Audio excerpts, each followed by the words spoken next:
Jennifer Brohart. I teach 4th and 5th grade at Melrose Leadership Academy. What are the issues for you today on this first day of the strike? I think a big one is the living wage, but to me the even bigger one is stopping school closures. And they're opening up charters at the same time they're closing public schools. What do you think about that? Yeah, that's absolutely awful. I think that the effect that charter schools have had on Oakland Public Schools has been devastating. And what's been the effect on your school? Any effect on your school? Charter schools, no. That hasn't been an effect. And co-locations? I haven't been at a site with co-locations, but I also think, again, when you're co-locating a charter and you're with a public school, you see who gets the money at the charter schools and who doesn't get the money at the public schools. So I say we fight for public schools and fight to make them better and fund them better. You think public money should be going to privately run schools in California? No. A lot of it is going now, $6 billion? Yes, it is. And a lot of private money goes to those schools. So the billionaires? Yep, stop the billionaires. Why is California 46th in the country in school funding? You got a Democratic governor, Democratic legislator, supermajority. Well, I think some of you have to change the Prop 13. I think that had a devastating effect on it. So I think we have to work to increase our funding that way. How long are you prepared to stay out for this strike? As it takes. Okay. You have support in your school? Oh, yeah. Our whole school's out. Our picket line today, everybody was out. It was great. Did you make those earrings? No, but a union member did make them. Some artistic creativity. I know, they're great. Well, look at all this. This is like amazing. This was all made by an art build, so. Yeah. What's an art build? Art build was, we had 3 days where we all got together and people made signs. Artists came and designed them. We silk screened them, painted the banners. It was great. It's a collective process. Yeah, a very collective process. Are you excited? I'm really excited. This power that we have right now is amazing. This is part of nationally what's going on with West Virginia. Yeah, absolutely, yeah. Teachers have had enough? Teachers have had enough. I saw an article in the New York Times where they said, when will this stop? Hey, when you fund schools and pay teachers, it'll stop. Deep East Oakland. Castlemont, what's the conditions there and why are you on strike today? Castlemont is probably one of the most challenged high schools in the state of California. I'd say a third of our teachers turn over every year. It's hard to keep teachers there because of not only the pay, but because of the conditions. What are the conditions? We only have a nurse 3 days out of the week, so the kids have to decide which day they're going to get injured based on whether or not we got medical attention. Now you take a teacher like me, I've taught for 2 years. I got a medical background. They brought me in because they couldn't find a good science teacher to actually teach at a school like Castlemont. It's hard to get good teachers in there, especially science, because they don't pay nothing. Do you think that's purpose? And it seems like there's a lot of money in California. There's a lot of wealth that's not going to the schools. 46th in funding for education. What do you think about that? Well, as anybody knows that's actually been in business before, it's not about how much money, it's about the repurposing of the assets. And our problem with Oakland Unified is not necessarily that they don't have money, but historically they've got a history of malfeasance in terms of the usage of the funds. What do you think about charters? Do you think that public money should be going to charters? Well, I put it to you this way. Everybody knows that there's a plan for Oakland, and the plan is for the population not to be as it once was. It's going to be different. Charter schools serve that end much more than funding public schools and putting your priorities on public schools, and that's what's happening. Gentrification? Part of gentrification? Well, gentrification is happening all over the country. It's not just happening here, but I'm not worried about it happening in New York City. I am concerned about it happening here in Oakland. And other teachers' unions around the state, around the country are mobilizing. Do you think that there should be action by all the teachers in California? Well, I'm from L.A., and I was very much apprised of what went down in L.A.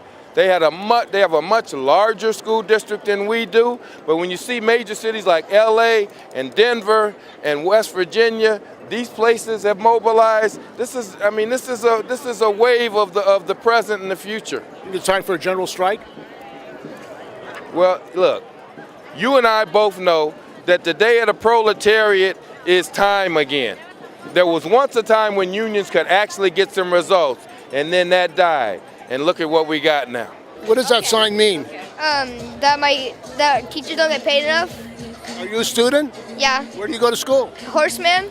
And what's going on at the school today? A bunch of kids at my school are being disrespectful towards our teachers, and we don't have enough supplies for our school, and respect towards teachers. And why is there no respect for the teachers? Because a bunch of the kids at school, their parents, sometimes they'll like go too ahead with their stuff. So then, I guess our teachers going on strike until like that respect continues to get better. Jose? Why are you out here today at this rally? We're here to support the fight and the struggle of the teachers in terms of getting a livable wage. As everybody knows, Oakland's been impacted by gentrification, so a lot of teachers can't afford to live in the cities that they teach in. So you're fearful about the future of public education getting kids? yeah, most definitely. Like the way the budget's like being distributed, the way like police have such a huge amount of the city budget while teachers don't get a livable wage and schools are like underfunded. That's tied down to like student underachievement, et cetera, et cetera. So it all trickles down. So, and what do you think about charter schools?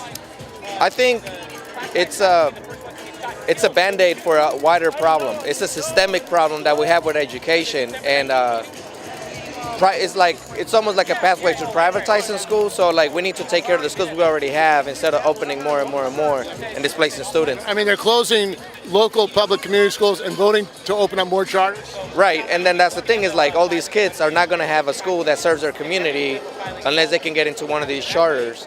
And then there's not a lot of like community and public oversight of these institutions. And California's a rich state. There are all these billionaires here. People have a lot of money at the top. I mean, what do you think about what's going on socially? I mean, people having trouble living? Well, I think the working class has been pretty much pushed out of their livelihood, and all these ultra-rich companies are not doing their share of taking care of the communities that they're displacing and the communities they're destroying wherever they're at. So. Ok. Buenas tardes, ¿cómo estás y cuál es su nombre? Estoy bien aquí con la comunidad peleando por nuestros estudiantes. Mi nombre es Mayra Alvarado y soy maestra de tercer grado aquí en Oakland. ¿Y por qué están en huelga ahora mismo? ¿Le puedes explicar al público por qué ha sido así? Okay. Es que ha sido casi 2 años sin un contrato justo que nos trae clases más pequeñas para nuestros estudiantes, más apoyos para los maestros y los estudiantes en clase, y no nos han dado tampoco un sueldo justo para poder vivir en Oakland, y ya es suficiente. Ok, ¿puedes repetir la misma frase en inglés para que también gente que pueda estar escuchando o vaya a ver esta grabación en inglés lo vean? Just gonna repeat it in English. So I'm fighting because it's been almost 2 years of negotiations and the district hasn't budged in giving our students what they need: a smaller class size, more supports in the classroom, and a livable wage so teachers can afford to live and stay in Oakland. ¿Están preparados para enfrentar todo lo que sea? ¿Cuál es su visión sobre el futuro de esta huelga? Espero de que hayan cambios no nada más en Oakland, sino en todo el estado de California. Y estoy dispuesta a hacer todo lo necesario para que hagan esos cambios el distrito y el estado. ¿Puedes repetirlo en inglés para el público angloparlante?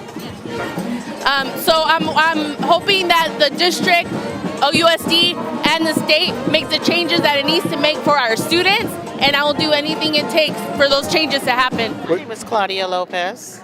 Where do you teach? I teach special ed. And what is going on in the Oakland schools right now that brought you out here and thousands of other teachers today? Well, what we're looking for, number one, is smaller classrooms, or I should say class sizes, and more counselors, more nurses for the students. Because we have one nurse that comes like once a week, and he has like 5 schools that he has to attend to. So our students are not being served by that? No, they're not. They're not able to be. And how do students feel about what's going on? They're supporting the teachers. They have understanding to what's going on. They were prepared by reading books, stories, and we have some of our students out here with us supporting us. So are there learning experiences? Right. They're Yes. worried about the real world. Yes, they are. And about charters, what's your concern? Do you have any concern about the money going to charters?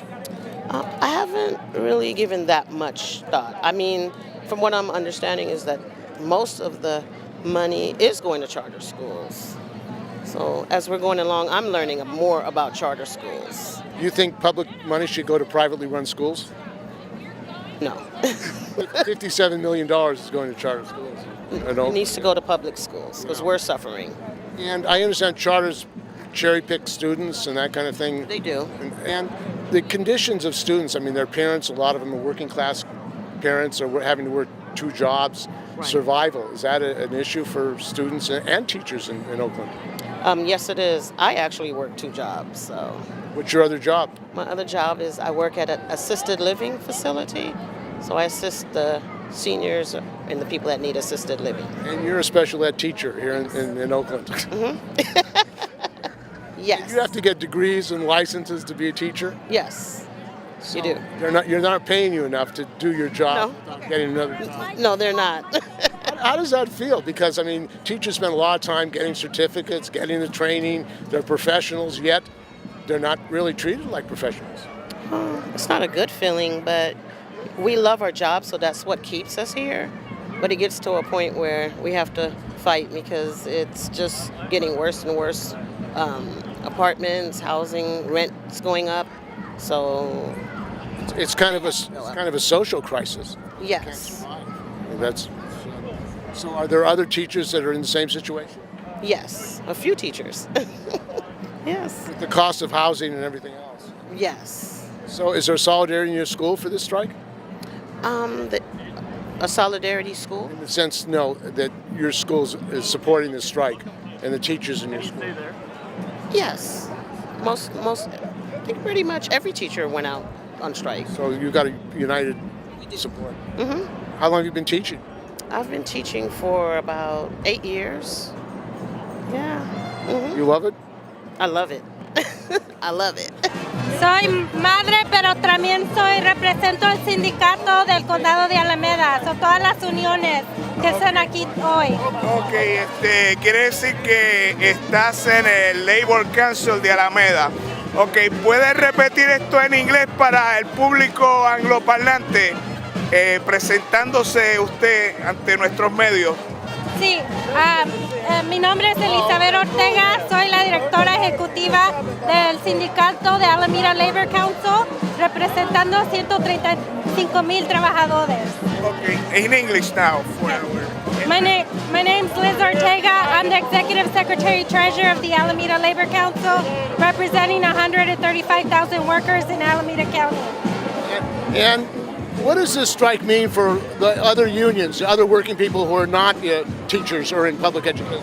It means solidarity. It means the future of our country, the future of our kids.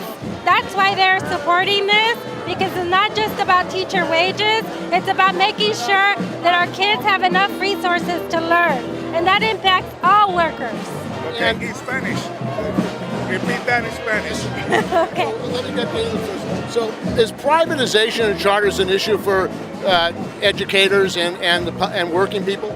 Yes, privatization is an issue. All the thousands of dollars are going towards privatization in charter schools, and those are resources that are being taken away from public schools. Do you think the California charter school law should be repealed so no public money is going to privately run schools? That's something we'll be working on. You think it's going to happen? We're working on it. You can see today. And also, the state is flush with a $13 billion surplus. They have a lot of money. You have 170 billionaires in California. Why is California 46th in funding for public education? That's a good question. That's the question we're asking here today. Why are we 49th in public education when every single elected official talks about education being their number one priority? Gentrification, workers can't afford to live in Oakland. They're being pushed out. Is this a social problem for working people? It's a problem across this country, yes. And what do you think should be done about it? Workers can't live where they live. We need to talk about the 1%. So they need to come up with money. They need to come up with their fair share. And what are other unions doing to support this strike? We have all of our teachers came out to support. So we have Teamsters, we have IATSE who's providing the sound, we have CWA, Communication Workers of America, we have the bus drivers, we have hundreds of other union members here today supporting, donating money to the Teachers Fund, making sure that they're supported throughout the strike and that we're taking care of our kids. How long have you been secretary of the Alameda Labor Council? Almost a year, about a year. And what do you think that labor's reviving? I mean, there have been strikes of teachers, hotel workers. I mean, workers are starting to get rising up, really. Workers are rising up, and we're tired, and we're fighting back. So when you fight, you win, and that's what we know is labor. And how long do you think this strike is going to go on? As long as it takes to win. Okay, thank you. Elliot. And you're on strike today? Yes, I am. What do you teach?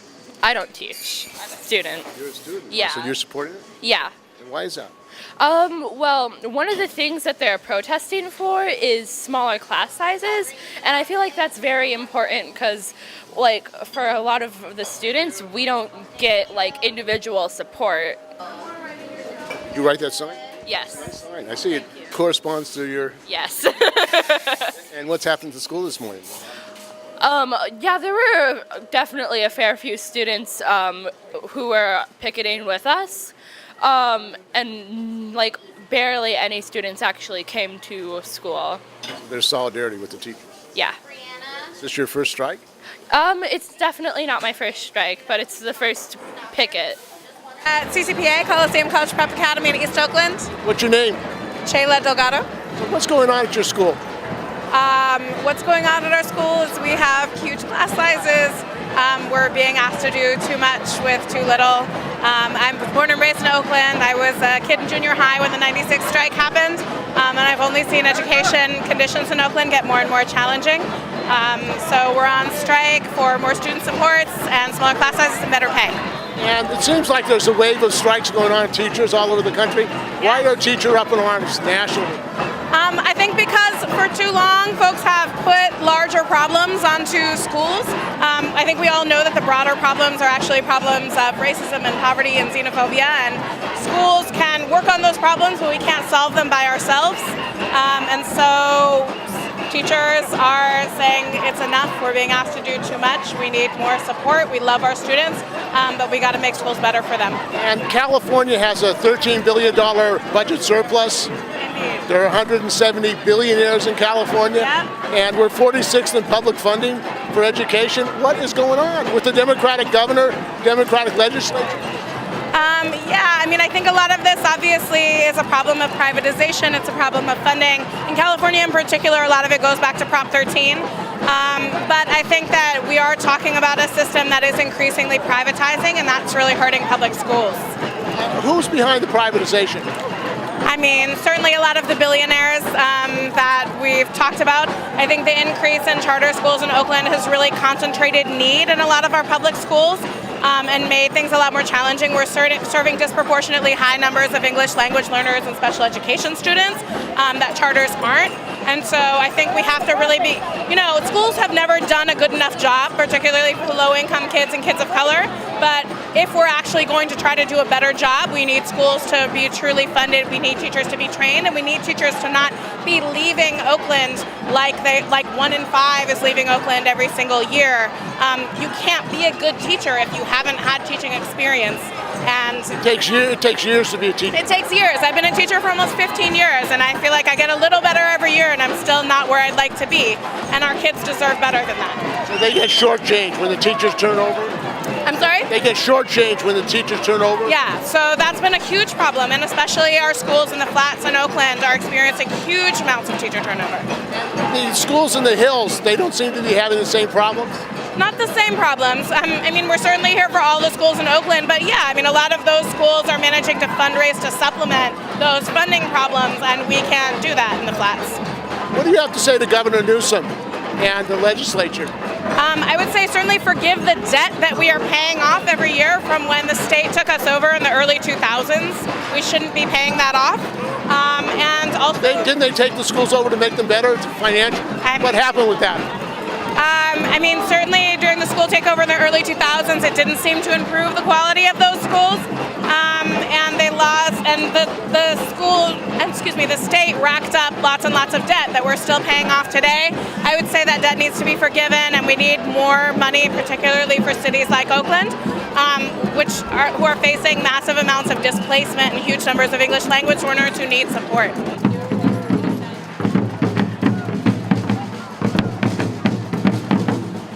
Are you a teacher? Yes, I'm a teacher. Where do you teach? I teach humanities at Met West High School. I'm out here in solidarity with all my teachers for smaller class sizes, more money so that we can actually support our kids, have a living wage in this town that's forever increasing in rent, more nurses for our schools, more counselors for our students, more resources overall. And are you concerned about money going to new charters that are opening up?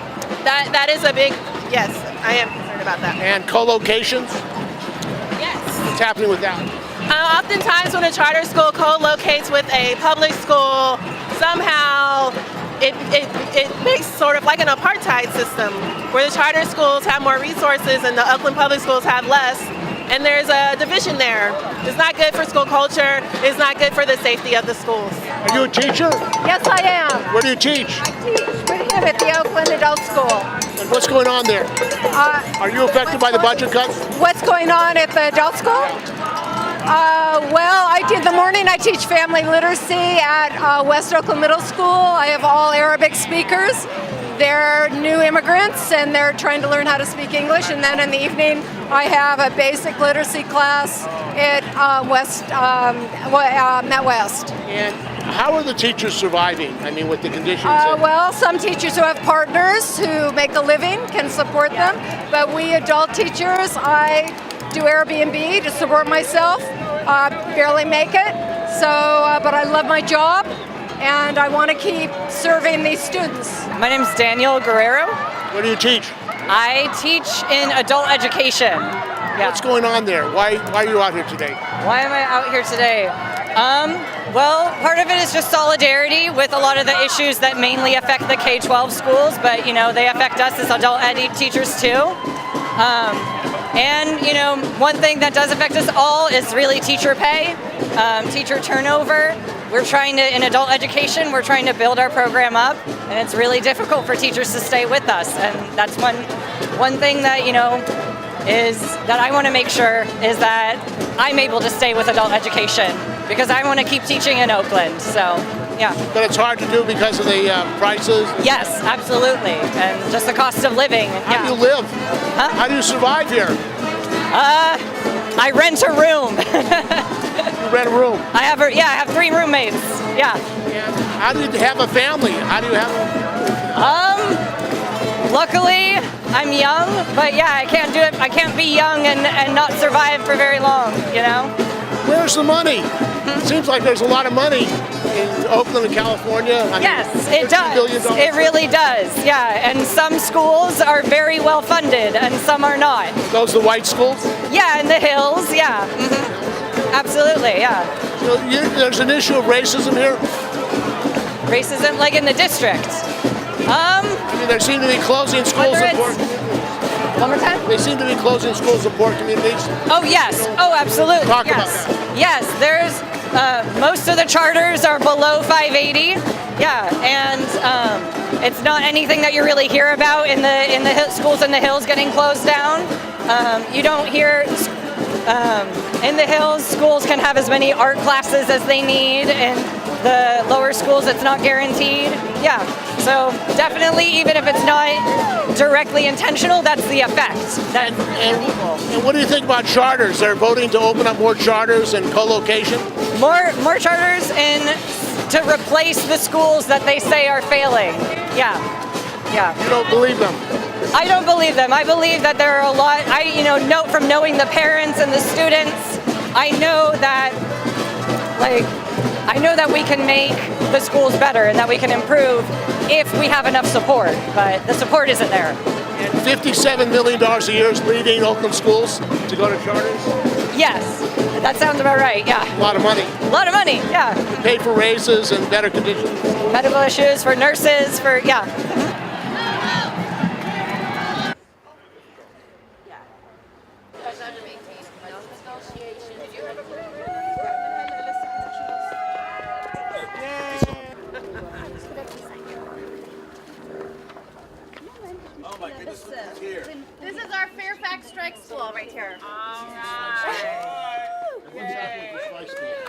Well, this morning we learned about the history of strikes and political posters.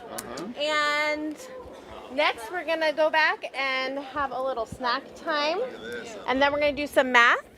And then after we do math, we're going to have some reading and writing time. We're going to have a little recess.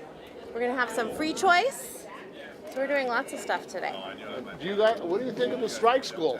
Good. Yeah. It's really But do it's you fun miss so your far. regular teachers? Yeah. We're fighting hard for them. What grades are you in?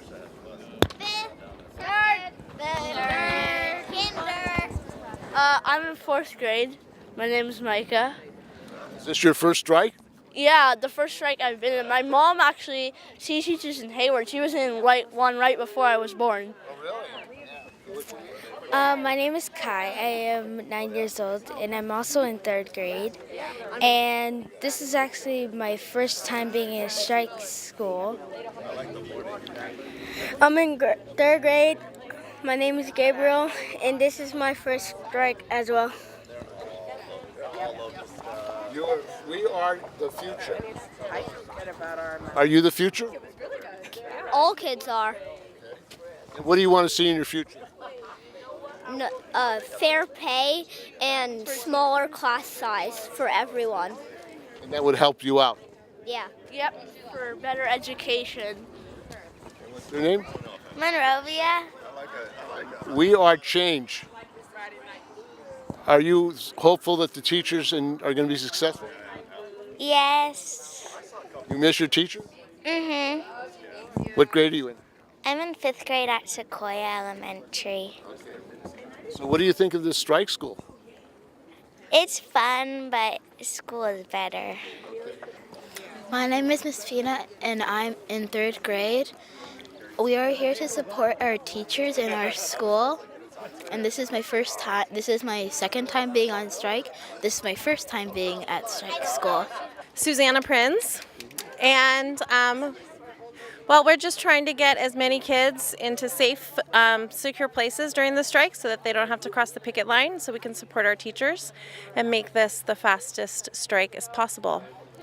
And how did the teachers find out about this strike school? Well, my kids go to Sequoia Elementary, and so there's been an informal network between all sorts of people on Facebook and emailing through all different OUSD schools trying to make sure that kids have somewhere to go. So if they're not going to a rec center or a Boys and Girls Club, that there are these informal sort of strike schools happening. So we wanted to have kids at our house. So they're at our house today, and they'll be at someone else's house tomorrow. And if the strike keeps going, we'll do different shifts to make sure that as many kids as possible can go to school while they're not at regular school. And are you a teacher? I'm not a teacher, I'm an artist. But I care deeply about all of our kids and our teachers, and I want good teachers to stay in Oakland. And my kids have amazing teachers who fight hard for them and for all kids in Oakland. So I want to support whatever efforts it takes to make sure that the strike is successful. Well, they can't afford it and they leave. I've been here 4 years, only taught for 4 years. What do you teach? I teach 2nd grade, but all of these teachers just leave 1 year in, 1 year out. We train them and they go, so it's just not working. Yeah, young teachers especially are going to all the other districts that pay more. And the superintendent, the districts say they don't have the money. What's your response to that? So they do have funds that they're putting aside they're saying for books, but that money is getting moved into an account and then moved into another account for administration. So the union is saying that they do have money, that they're just placing it in different areas. So we do believe that they can afford to change and to invest in teachers. Have you ever been on strike before? No. 4 years teaching. I've spent it all in the classroom. But I mean, there's now a growing strike wave. West Virginia teachers are on strike. Los Angeles teachers went on strike. You think teachers are saying they've about had enough with what's going on with the general situation? I think education is a problem through the nation, but also in particular in California. So I think LA and I think Oakland won't be the end of it. I think CTA is going to move forward for sure. And what do you think about the idea that they're continuing to open up new schools, give a vote for new charters while they're closing community public schools? So that is definitely one of the hugest problems in Oakland and our funding. The more we allow charter schools to be here, the more public schools are closing, and this is going to really hurt disadvantaged youth. How does it do that? So these schools they're taking students that have higher test scores, students that come with more well-behaved families and more resources, and parents that could donate to their schools. They're not accepting the newcomers into this country, and they're not accepting the students that really have a lot of psychological support needs. So Oakland... Is that called cherry picking? Yes, exactly. And it's leaving us with a really challenging situation and less resources for it. But the law that has been passed in California, the charter school law in 1992, the Prop 39, basically says that the districts have to approve more charters in general. Is that a problem for you? I think it's definitely a problem, and it's only going to hurt us more. The privatization of school is not going to give the services to students. We need this to be a government right. This is a student right. And so I think it needs to be public schools that provide that service. And have you lost students to charter schools? Is this school? Absolutely. I think particular students have left since I've been here, but more than anything, it's talking to the neighborhood. That when I talk to parents that live right next to us and how they choose to send their kids to charter schools. I mean, there's people that work here that choose to send their kids to charter schools because they're concerned about the circumstances. We need more money. We need better teachers. I mean, we need the teachers to stay. And the idea of a lottery to get a good school in this country. I mean, everybody can't have a good school. So you have to go to charter schools. I mean, parents feel that they want to get to the best school that they can. Exactly, and we don't want to judge parents for that. We want to have the best education for all kids. But the investment in public schools by families and by this district is what's going to make our school better. And I believe if they're concerned about the education of their students, then come to the school. Invest your time too. That's a really great way of improving education. And the strike vote of the teachers was 95%. That's pretty high. Oh yeah, teachers in Oakland know that there's a problem, and we're ready to come out here and show and talk to parents about it. So absolutely, I'm not surprised it was 95. How long are you prepared to stay out? I'm prepared to be here as long as it takes. I'll figure it out. I'll find a way. If I need to talk to my landlord and beg him to give me a break, I will do that.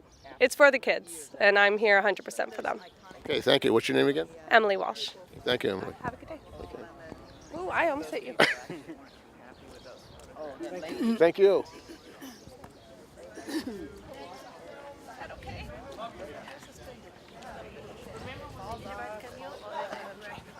Are you supporting this strike? Yes, we are. Okay, can you talk? Why don't you? No, we're not supposed to. Okay, well. I mean, we're not the representatives. Well, that's okay. I want regular people.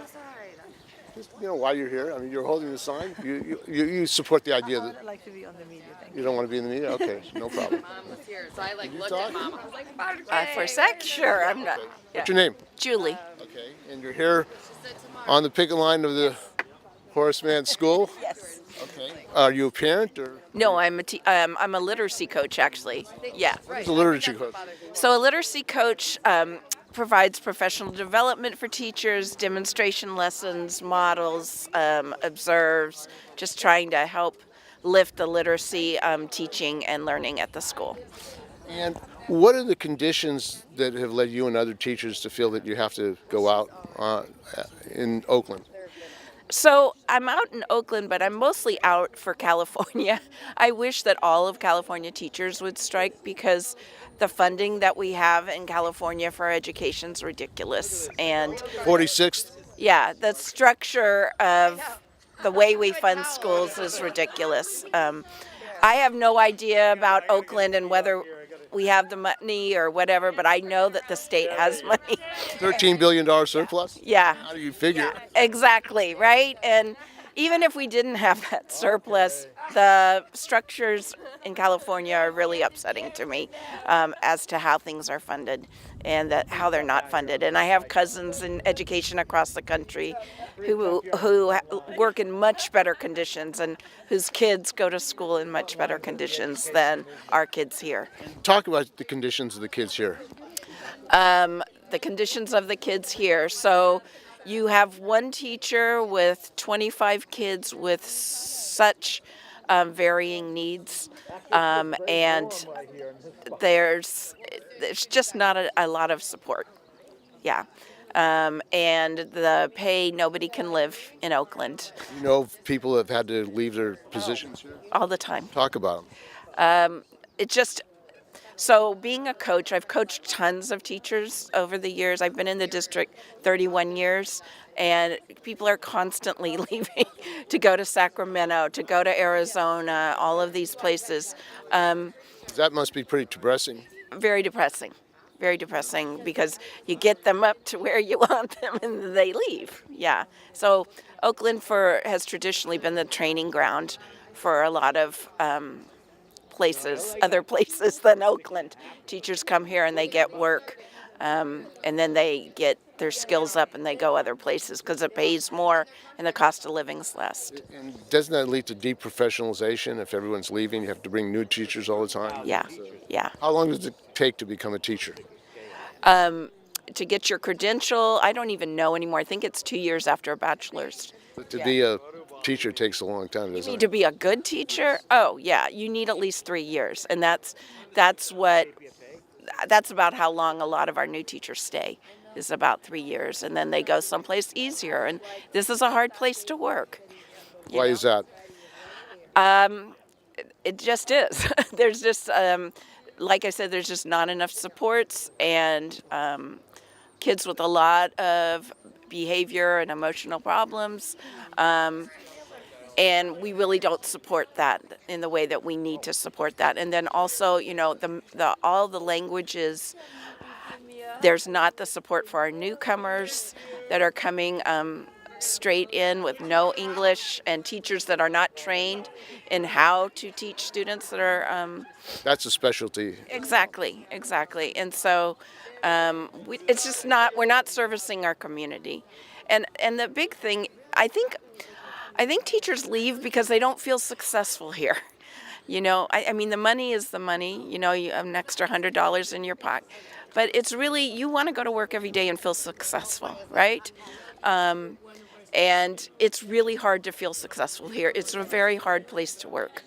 And you talk about teachers throughout California coming together. In West Virginia, all the teachers have gone out, not just for themselves, but for staff. Yeah. And there seems to be a growing solidarity among teachers throughout the United States that we have to fight, or they have to fight, you have to fight to really, as a mass with the community, to really defend public education. Are you of the same mind? Yes. I'm exactly of the same mind, yes. And that is why I am here. Yes. And what do you think about this movement of teachers in West Virginia and other states? I mean, I think it's illustrative of what the big problem is that we don't as a country prioritize education.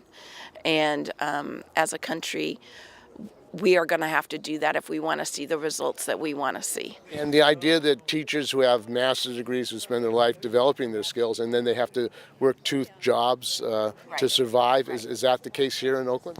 Yes, of course. Yeah.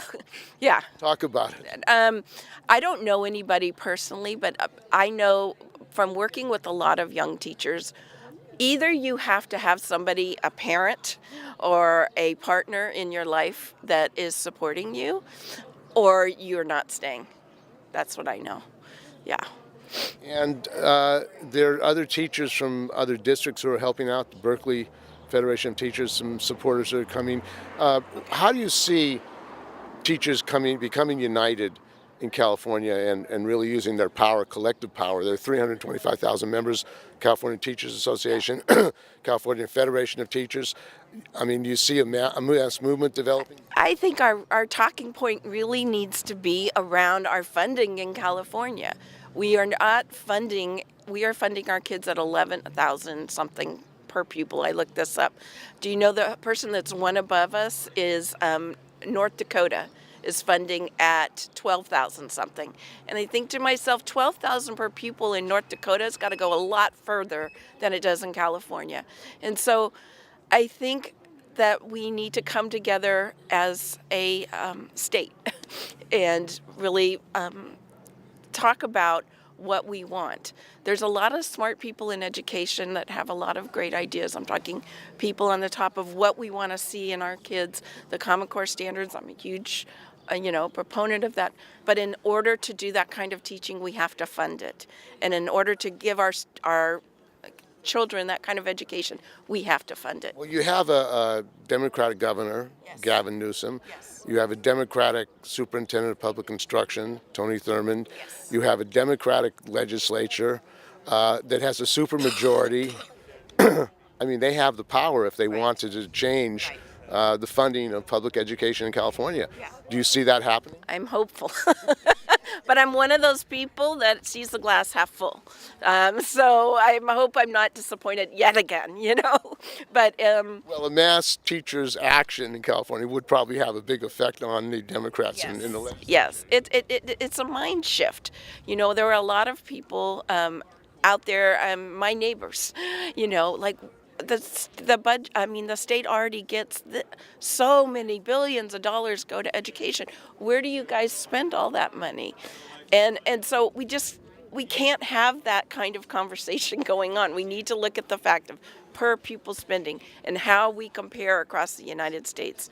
And we can't do it based on that amount of money. And thinking about what it costs for private schools to educate is really the cost that it costs to educate children, Do you have a problem with the school district closing local community public schools and opening up charters, or supporting the opening up of new charters in Oakland? Yes, I have a huge problem with that. And it just goes back to the funding again. I'm not against charters in that I understand having choice and that parents want to have choice in their community, but the way those are funded, again, takes money out of public education. And do you think that you should have public funding going to privately run schools? Oh gosh, no. Are you in favor of the repeal of the California Charter School Law? I don't know enough to speak on that necessarily, but I do know that there is a big problem with the funding of charter schools. Yeah. I mean, the idea of closing community schools, opening up charter schools, and co-location. Talk about that. How is that affecting the schools in Oakland? The what? Co-location of charter schools going into public schools and taking some rooms. Or things like that. Does that happen? I don't know enough about that to really speak on that. Yeah. So, how long are you prepared to stay out? I did 5 weeks in '96. What was that like? It's horrific. In this school district? Yes. 5 week strike? Yes. I don't know. Who knows how long? For a while. I'm prepared to stay out for a while. And yeah, I guess until as long as it takes. I just am hoping it's not 5 weeks. That took a long time to get over financially, missing 5 weeks of pay. Yeah. Okay, thank you. Yeah, thanks. If you give me your email address, I'll email. My name is Eric Miller. I'm a special ed teacher here in Oakland for 30 years. And talk about why you're out here today. What is the problem for special ed students? Well, I think all of us are here because we realize that, there's such a turnover in town. There's something like, I don't know, what is it? 15-20% of the teachers leave and go to other districts. So, that's part of it. Myself, I was in the strike 20 years ago. We were out for 5 weeks, and it's actually probably not to my benefit to be on strike because I'm getting close to retirement and it fouls that up. But I owe it to the younger teachers to be part of that. So, are you concerned about opening up of charters in Oakland? Some of the teachers have said they don't take special ed students; they cherry pick. Well, I'm like I said, I'm a special ed teacher, so I've been assigned to work at charters from the district because we're obligated to do IEPs and initial assessments for private schools, parochial schools, and charter schools if they're in our attendance area. So, for example, I'm doing one at kind of a highbrow small school near Tech. So I've been to the charter schools and done assessments there. It's the charter movement is kind of fills a demand, right? I mean, if the parents didn't take their kids there wouldn't be any charters, right? And so it's Why aren't public schools able to fill that demand? I don't know. I've been in the district since 1987. Reagan was president, for God's sakes. And I listened to KPFA then. But there always seems to be some issue with the Oakland School District. I don't know what it is. You were here during the trusteeship or what happened? I mean, that was supposed to solve the problems in the Oakland School District. I don't know. It's all of the social issues around town all come down to the schools, right? Whether it's truancy issues or attendance or poverty or families that are struggling. And so it all comes down to the schools. The schools end up with the problems. And, in many cases, the Oakland schools or the school is the most stable place for the kids, right?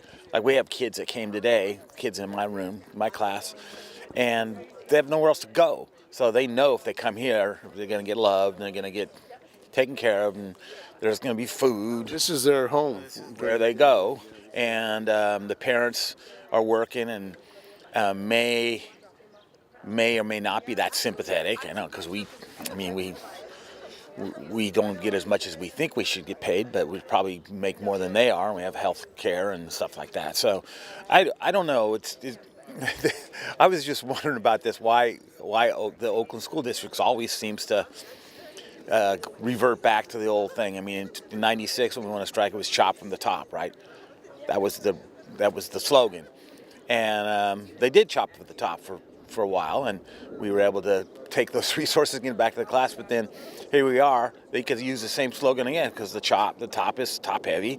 There's too many bureaucrats running stuff. There's consultants. The consultants are well-meaning. I mean, we have consultants that are helping with restorative justice or literacy issues or technology. Couldn't teachers do that? Yeah, hire teachers. But then it had to be part of the bargaining units. So it costs more money, right? So there's lots of. We have Seneca people, great folks, counselors from after-school programs. Those aren't union jobs. Those are title. So is that part of outsourcing? Well, it's deeper than that. I mean, there's general funds and categorical funds, right? General funds come from the state. Categorical funds are like Title I. They could only be used for certain things. But those could be public workers. They could be, yeah. They could be if you restructured the whole, the whole society. But I mean, that's not going to happen in the next 3 You think it needs to happen? Well, there's a lot of things I think need to happen, and that's why I was advising some of our colleagues, that we ain't gonna solve the housing problem and the income distribution and all the rest in 3 days here. We have to focus on our contract and what we can actually do. But there's a social crisis here. Of course, yeah.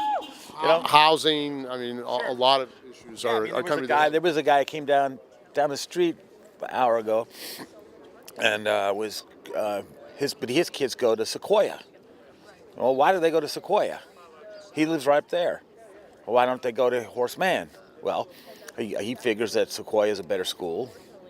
I'm not going to get into that debate, but his kids are 3-minute walk from here, but yet he drives them for a half hour to go to Sequoia up in the hills.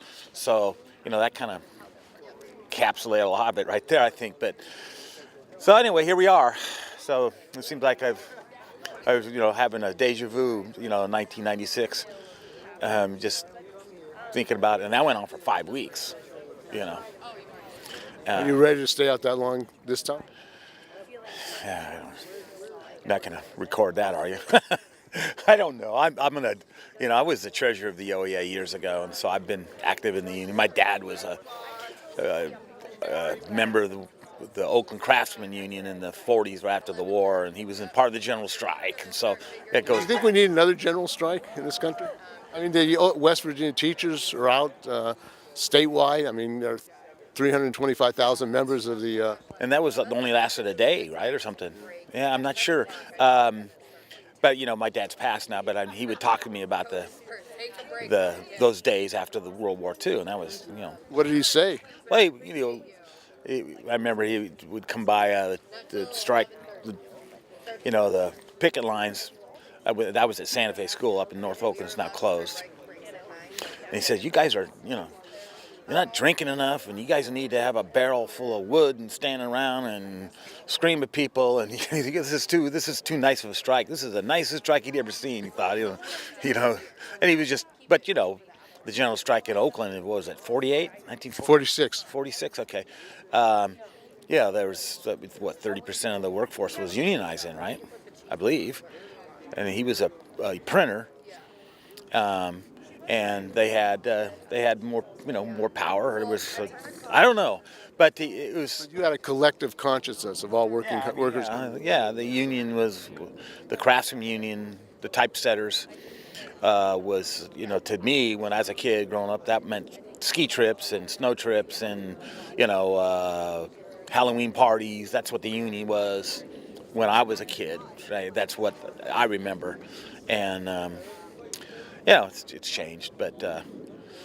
Well, I think Trump is helping to provoke people. He's an agitator. He's definitely gets a lot of people going. But like my sister lives in Oklahoma, and she's in the OEA, the Oklahoma Education Association, and the difference between that union and our union, they're pro-life. They're teachers in Tulsa are a lot different than teachers in Oklahoma. They actually were on strike too in Oklahoma. Yeah. Did you talk to her about what? Oh yeah. What was her thoughts about it? She's like I said, she's grew up here in Oakland with me. The family grew up here in East Oakland, but she moved years back, and she just has a completely different. That's red country back there. But they went on strike. They're angry about what's going on with teachers. Yeah, that's right. Yeah, my dad was a union guy, but he was a Republican. It's hard to equate now, but I guess it wasn't for him. So as far as being out here for 5 weeks, I don't see that. Demographics are way different. In 1996, the average age of the teachers was much older. Now we have lots of, if you just look here, there's a lot of these young people here still have student loans. They're not even 30 years old. The whole idea of you graduate from college and you have debts, $60,000, $100,000, you're a pauper, you're paying money to the banks, you're trying to survive. Yeah, I got out I went to Chico State and I didn't even have a student loan. I think I took a student loan to go fishing in Canada or something one summer with $500 or whatever it was. But so I just know it's a different. In some ways, the union is more militant, or some of the folks that are running things seem to be more militant. But then the teachers are younger; they're in less of a position. They're stressed out. Stressed out. Trying to survive in Oakland with the gentrification. Lots of us then owned our own houses. Most of these young folks don't own houses. A lot of them still live with their parents, probably. I don't know. How do you buy a house in Oakland as a young person? Yeah, I don't know. That's a. How do you buy a house anywhere? You move to Tulsa, I guess, or outside of Tulsa is where she's from. So, anyway. Okay, thanks. And you're Steve Selsick, right? Yeah. I know who you are. Okay. So you're talking about the Encompass and Acorn School. What's happening?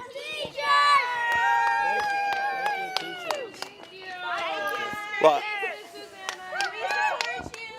I just bring that up because that's one school, and I worked there for a few years, did some work, and when the district is talking about reducing the numbers of schools, right, as a obvious way to save money. When you have two schools on one campus, you have two principals, two, sets of offices and all the rest. And so that I'm afraid that places like that may fall. I know that, lady. May fall if they're going to try to settle this contract, they're going to have to, or they're going to say they're going to have to find money somewhere. And there's a number of them. I think Korematsu School, it shares a campus. There's probably 10 different sites where there's two schools on the same campus. And what happens when you close a school like that? All these school closures, what effect does that have on? Well, it affected me personally. I was at Santa Fe School in North Oakland for 25 years. And in 2010, it closed. And so all of us were scattered all over town, and many people had to actually interview for positions, and I actually went to Acorn and Compass from Santa Fe. What was it like there? What happened there? It's a great spot. There's a great feel. It's a new campus. It's beautiful. You should go check it out. It's just that's the way schools should look. I think the charters want those schools on. Well, everybody would want them. It's really a beautiful spot. And I love the staff here at Horace Mann, but the actual setting, the buildings and the grounds, there's no lawn or grass here. Over there, there's gardens and big soccer field and an amphitheater and just the way schools should look.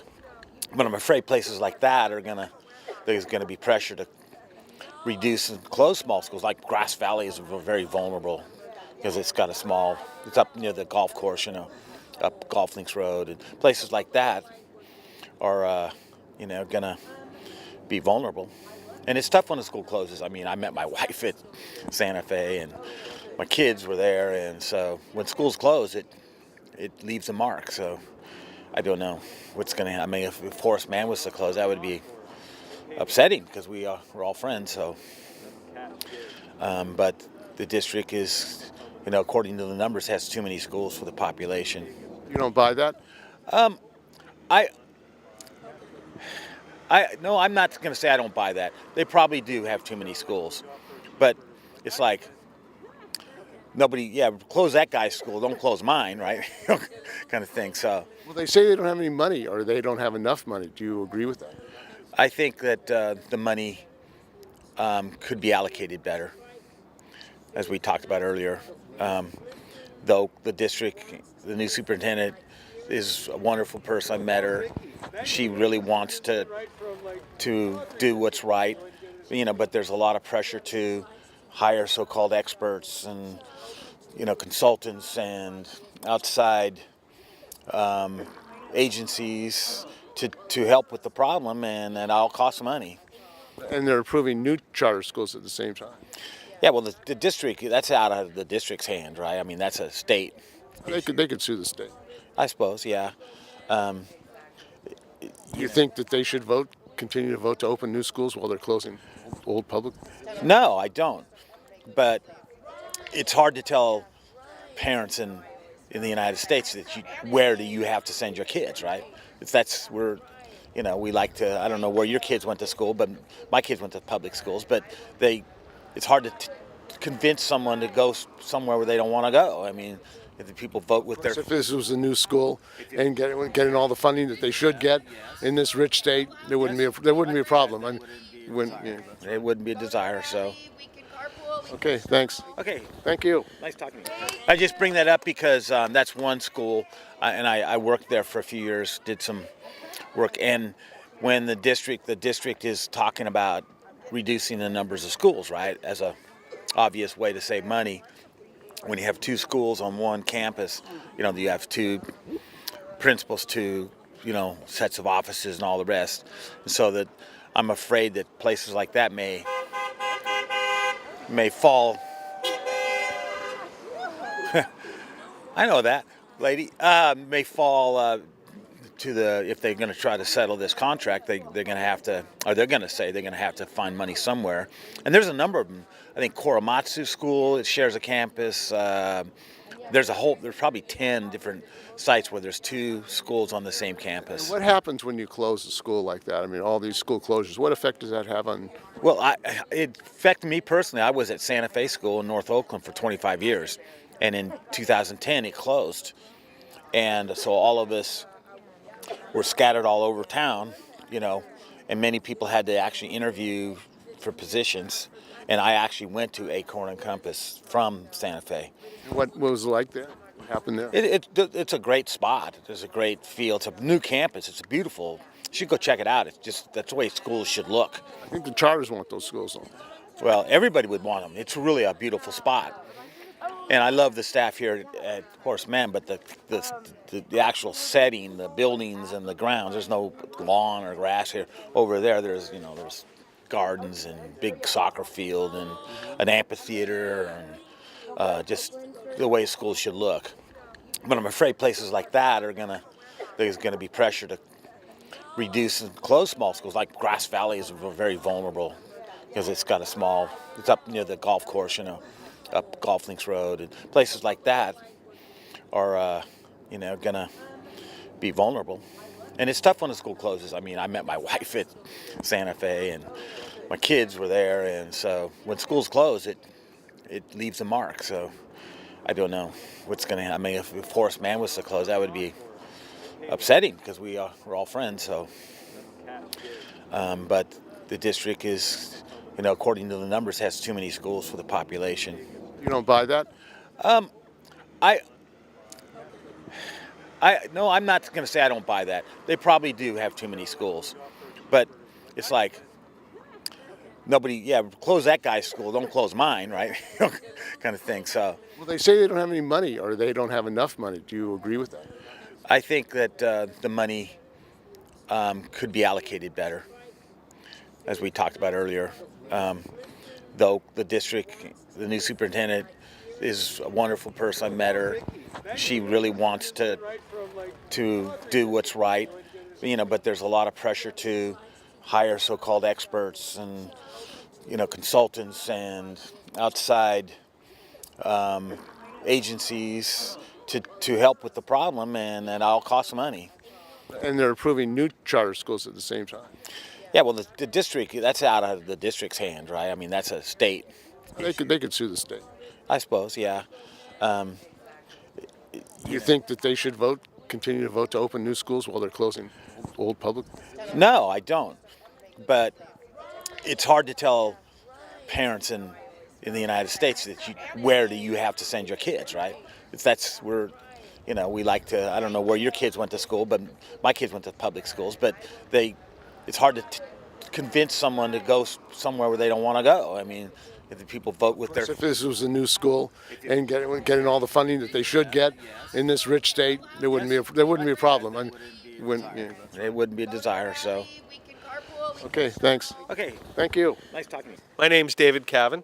Hey, this is Steve Zeltzer with KPFA Workweek Radio. So, David, what's going on here today? We're striking. The Oakland Unified School District is having a hard time meeting our demands, and so we're out here letting them know that we'd rather fight than switch, basically. Is this your first strike? No, actually, this is I think about my third now. I've been with OUSD for 22 years, and to be quite honest, I've been on the other side too. This is the one where I really felt like, Oakland's facing a crisis in terms of teacher retention. And I'm tired of sort of looking around the room and always seeing brand new faces. I mean, it's nice to have these bright young people come into the teaching profession, but it's also nice to have colleagues that we can stick with, and all that training and all that experience stays in the district. And that's... Does it take years to become a professional teacher? It sure does. and as a professional teacher, and the idea that we're training people 2-3 years and they leave the profession or leave the district, it's kind of a waste of the investment. And it's really sad that, again, we're not able to get teachers living in Oakland who teach in Oakland. I mean, there's so many people who are struggling now just to make that decision. It would be great if we could put them, bring Oakland teachers back to Oakland, basically. And are they Teach for America? Are they in Oakland? They are in Oakland. We've had some right here at this site, and it's always such a boon. It's a really great place, and it's always sort of a bit of a crapshoot, if you'll pardon the expression, when you get an assignment where you're going to be, and urban education's trial by fire. You really get to find out, is your heart in it or is it not? And this is a place where, I'm proud to say that we have a very committed staff here. And how many teachers are out here today? We've got, I believe, 11 of our 12 teachers out today. So one teacher is crossing the line? Yes. And when we're not making a big deal about that because, like I said, I've been on both sides. And have you been a principal? I haven't joined the dark side. No. Our principal actually has been very, very, very supportive. She's 18 years in the classroom herself, and she's been through a strike similar to this, and she knows. So it seems like Oakland unified school district has been in trauma for a long time. It was taken over by the state. You've been teaching here a long time. You know about that. The state was supposed to solve the problem when they took over the school district. What happened during that last takeover? What happened? Oakland, unfortunately, has been a series of experiments, and there's been a lot of just reform education, reform and reformed and repackaged, and the challenge is that a lot of the money doesn't get spent on classrooms and on teachers and on students. It gets spent on a new program or a new consultant or a new. Do you have a lot of consultants? Over the years, yes, lots and lots of people want to tell us how to fix things, and I'm always open. Just the number of superintendents I've worked for, let alone the number of principals and teachers I've worked with, it's a little staggering. I mean, I'm a bit of an anomaly at 22 years. There's some other veterans out here that can tell you stories, but what are some of the stories? I mean, if you're going through well, the idea that we become invested in a particular language arts platform or program, and we're sent to training after training after training, and after 6 years, that's pushed aside for something else.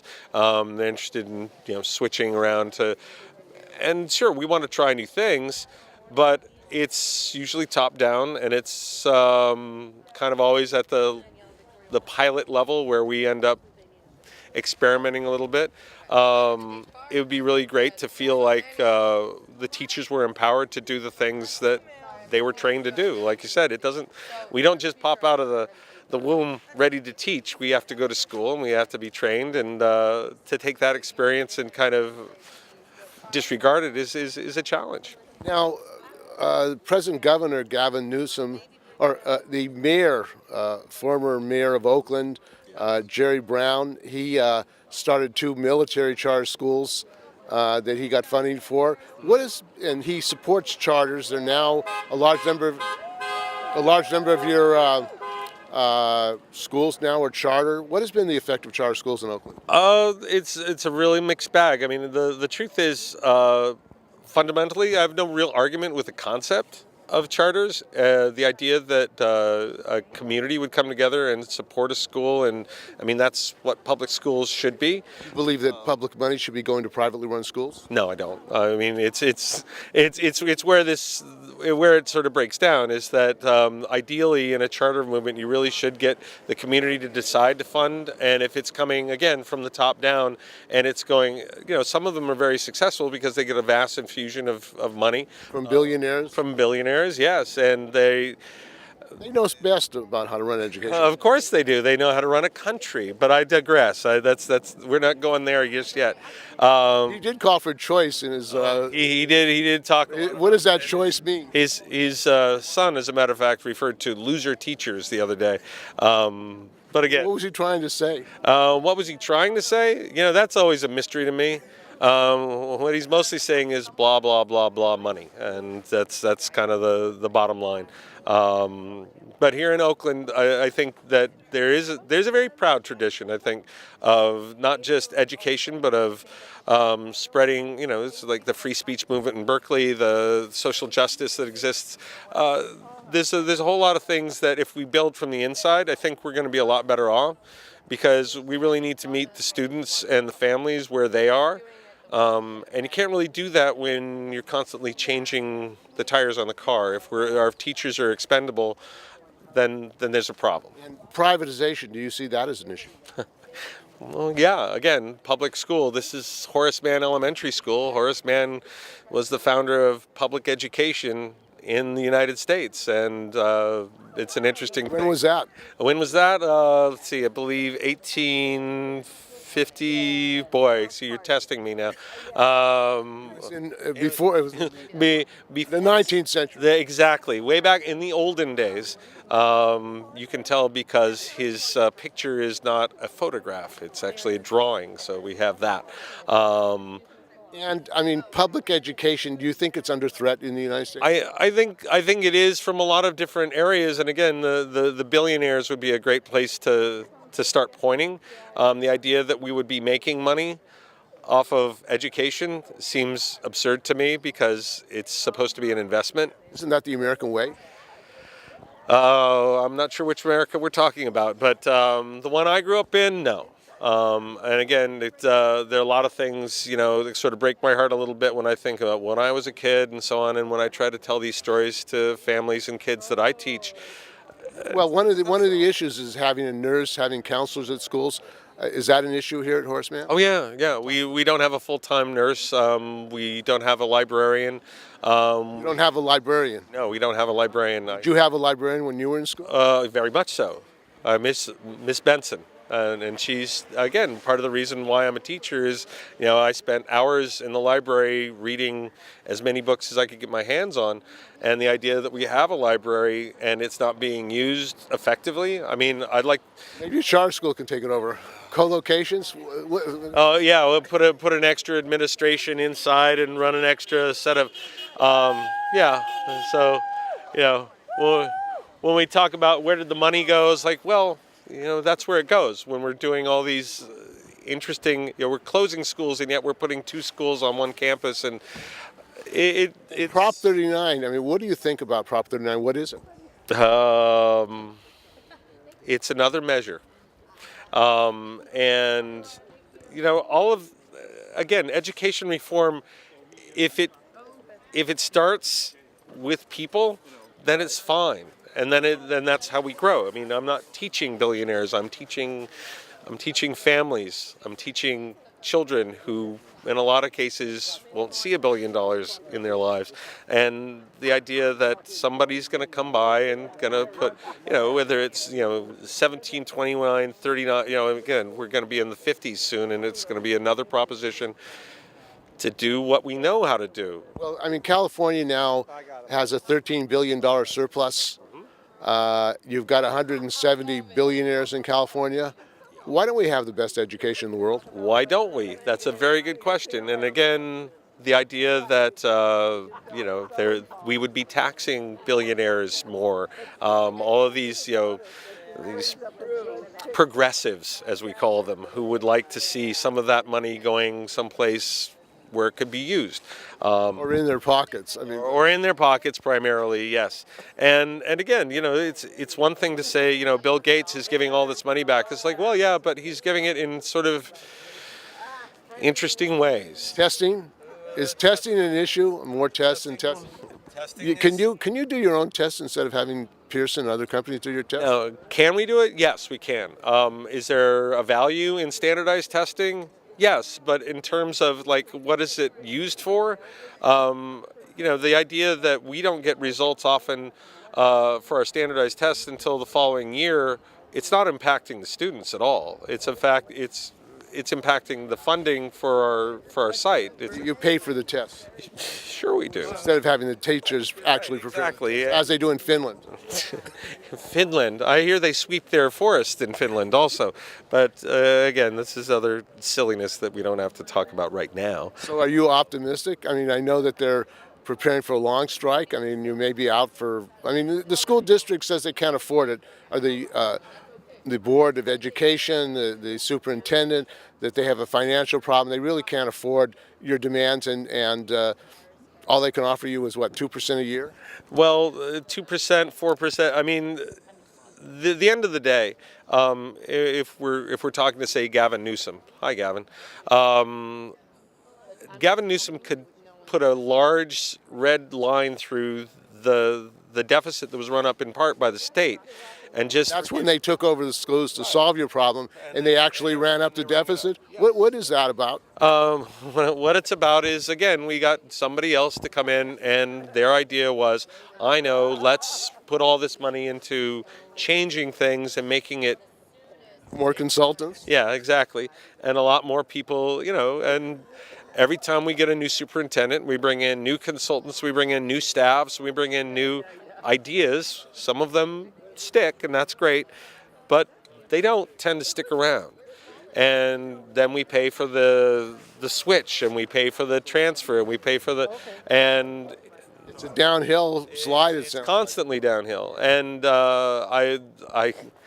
Once upon a time, I was one of the teachers and members of the Dads Club where our superintendent first started as a principal, and I like to say that I helped train her.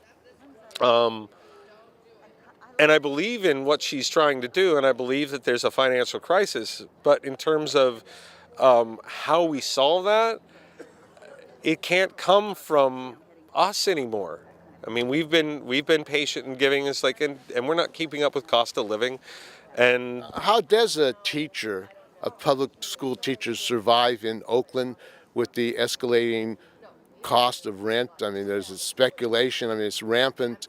Gentrification going on in the Bay Area, in San Francisco and Oakland. Well, and again, I feel very fortunate that I kind of snuck in and bought a house when I was, But young teachers are not in that position. Young teachers these days are completely stuck because the housing market, the price of living, the salary that we start at, it's not enough. And again, it's like I teach plenty of families that are struggling too, and it's a hard issue for me to. I would not go out here and campaign on we need a bigger paycheck, but we do need to keep our teachers. We do need to keep them here. Again, I like to think about when I was a kid, and I could look up. It's like in second grade and see who's my third, fourth, fifth grade teacher going to be, and here that doesn't happen so much, because by the time you're in third or fourth grade, there's new faces, and I don't know. And trying to tell parents, it's like, yeah, stick around because it's just going to get better. It's like, well, we've been very fortunate on our hiring, and we've done a lot of good work. And I think as a community, we bring together a very good staff. But asking teachers to spend that money on... Actually on the California Teachers Association Board of Directors. Oakland's one of my chapters, so I'm here standing with them in their fight for the schools that students deserve. And it seems like there's a lot of solidarity growing among teachers. The West Virginia struggle, teachers all over the country, do you think they've had enough? They're kind of fed up? Yeah, it's gotten to the boiling point. You have to make the priorities, and the priorities should be our students. They're our future in this country. And California has a $13 billion surplus. There are 170 billionaires in California. Can't we get the money? And we're 46th in education funding. What's going on in California? Yeah, and it's like what I said. It's just a matter of priorities. You can't get something on the cheap. You have to make it a priority. You have to invest in our future. And so that's what we're standing out here trying to say. Enough is enough. You got to put the money where your mouth is. Well, this school board here is approving new charters while they're closing public community schools. Do you think there should be a ban or a moratorium, and the NAACP has called for it, on charter schools? And also, do you think public money should be going to privately run schools in California? I don't think that's really the question we want to get into. Yeah, that's an issue. Privatization? Yeah, an issue? Privatization is the issue. Is that part of privatization? And there are great charter schools out there, and there are charter educators standing with the Oakland teachers today and everything. The real question is the investment in our neighborhood schools. Do you think public money should be going to privately run schools? Definitely not. Public money shouldn't be going to private schools. Are you for repeal of the California charter law? I'm for, we need to look at it, definitely, and make changes. And other teachers in California, are they going to be joining this struggle here? There's calls for a statewide action of all teachers in California?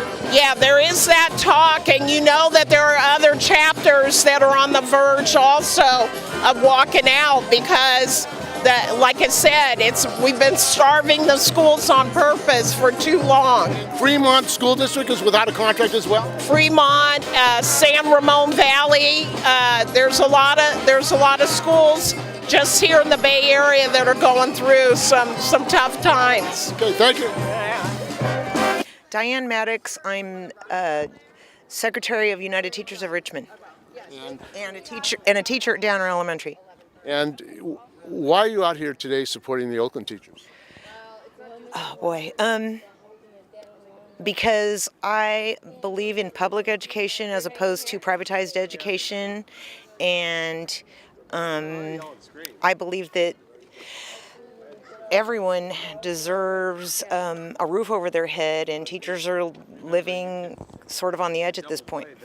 And there are a lot of charters in Oakland. It seems they're approving new charters while they're closing community public schools. What's your thoughts on that? I think it's really sad, and I think it's a mess. And I also think it's tied to gentrification, because to me, you're sort of dividing and conquering, splitting up communities. And some of these charter operators want land. They've been buying in West Contra Costa, Ron Beller. Didn't he want the Adams Middle School? Adams. And what do you think about the charters taking over and the growth of more charters and co-locations?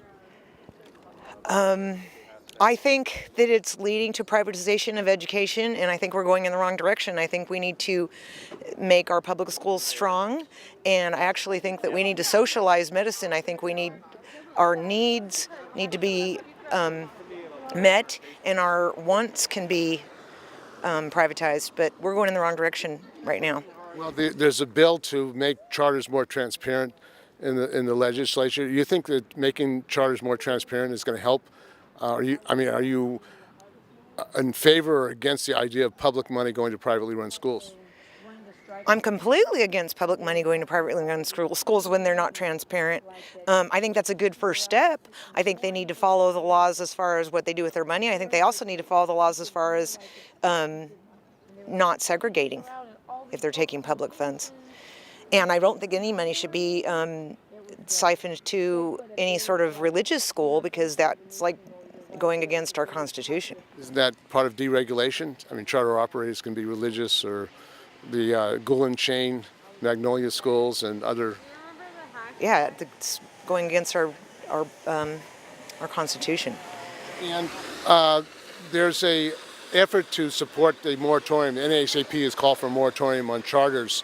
What do you think about that NAACP call for a moratorium of all charters in California? Once again, I think that's a good start too, because as Ms. Flanagan has brought up, we need to also stop the growth of the current ones, because so even if we don't let in new charters, the existing ones are growing in their grade level and number. So. And do you think the union has educated people about charters? Because a lot of people don't know what charters are.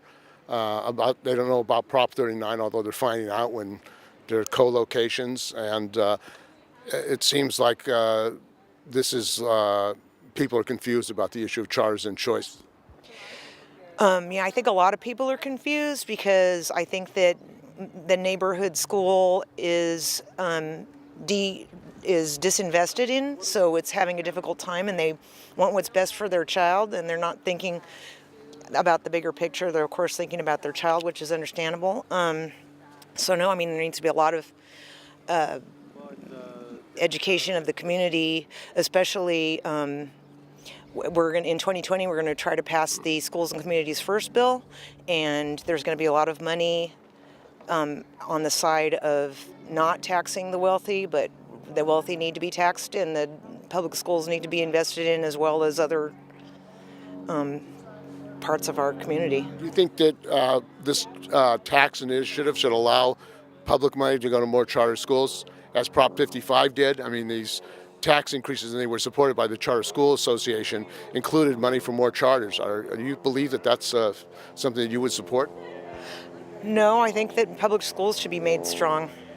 So you're against any of the money going to charter schools from these new tax initiatives?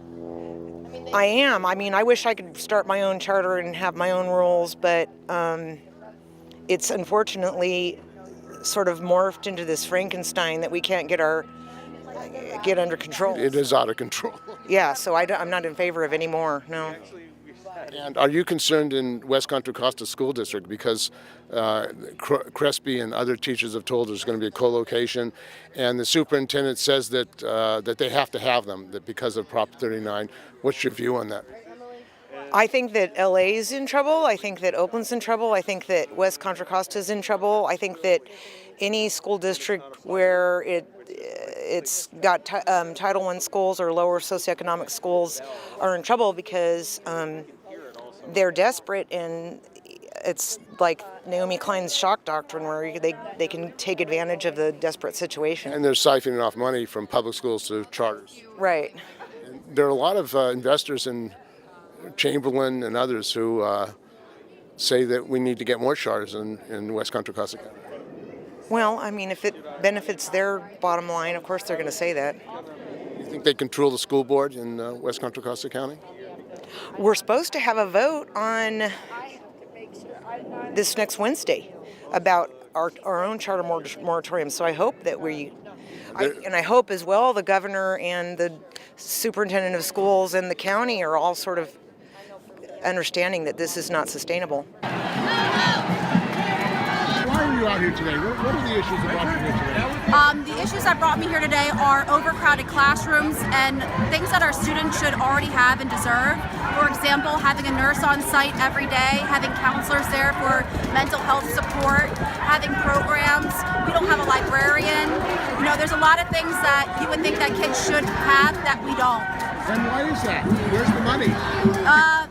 Well, you know, Oakland Unified School District spends 107% more on administration than other large districts in California. They need to put the money where it matters. They need to put it with students. They need to put it with teachers. And do you have support among parents? Absolutely. Today, we had parents and families join us on the picket line. We had a lot of our parents decide to take their students to Solidarity School so that they could honor our picket line. And what are those Solidarity schools? Our Solidarity School is Allen Temple on 85th and 8th Street. Okay, thank you. What's your name again? My name's Liz Noon with Rise Community School. Okay, thank you. Thank you. Liz. Thanks, Liz.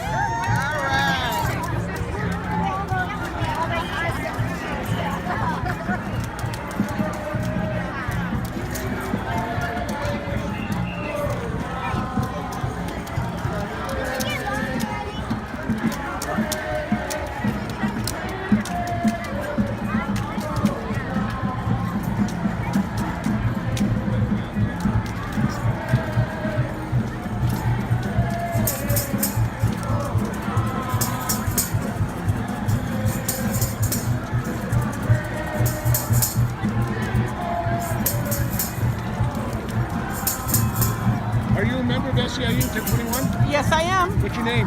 I'm Gloria Mendoza. And are you in the schools? I am a security officer, but I stand for the teachers and our students, so I'm standing up for them.